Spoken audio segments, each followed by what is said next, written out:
สดเด็ด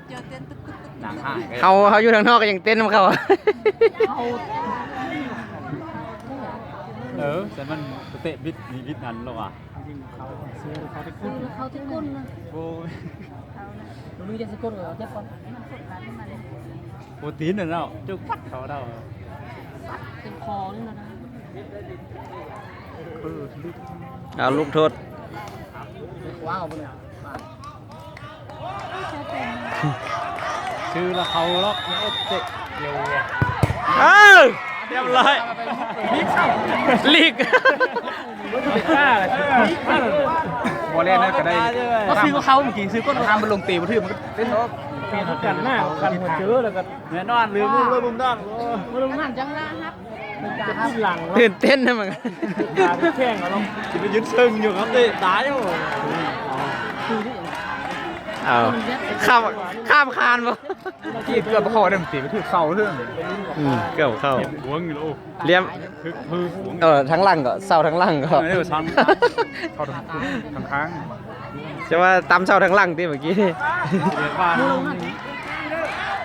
ใช่ใช่เนี่ยตัวคนนึงบาท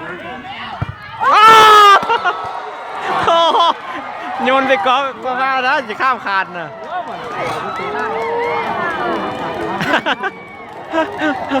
บอกเตะยัดเลยด้วยนะแต่ยัดเลยจังไงเตะยัดแล้วก็ลีกบ่ได้แต่ยัดเจ๊ดูแม่เนี้ยเตะขึ้นมุมเตะมันหาบ่เป็นยังหัวหน้าก็บ่กล้าให้เรียกเป็นบุญนั่นแล้วเด็กมียังรุ่งเหรอแกน้องมาขึ้นนี้ครับกี่ไม่ยิงเขากี่คนเตะถามหรอมีสูงอะไรบ้างสูงอะไรไม่เห็นเขาพอดีอ่ะตอนนี้เตะเองกินเต้นข้างต่ำข้างผมหรอส้มหุ้นลาวเนาะ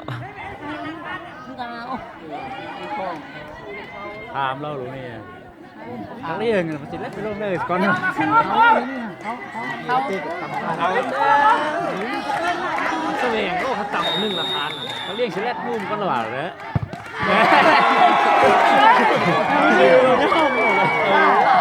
เขาก็ลุกเขาอยู่นี่กันอะไร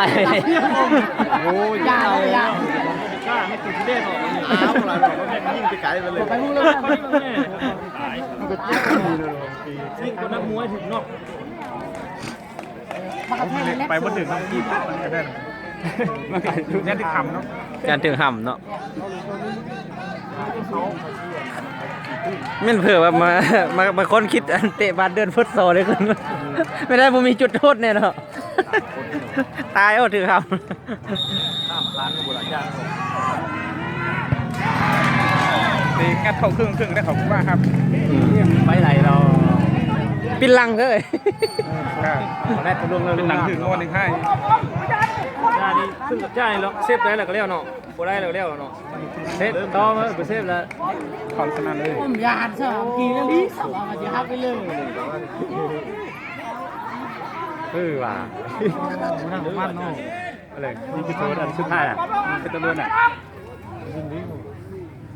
เขายิ่งยัดเลยเนี่ยไปแล้วมึงเจ้าเล่นเนาะแน่นออกเลย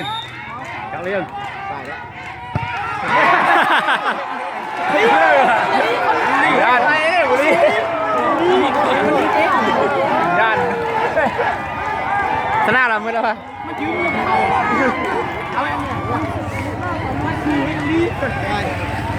นี่กินกุ้งเขาเมื่อกี้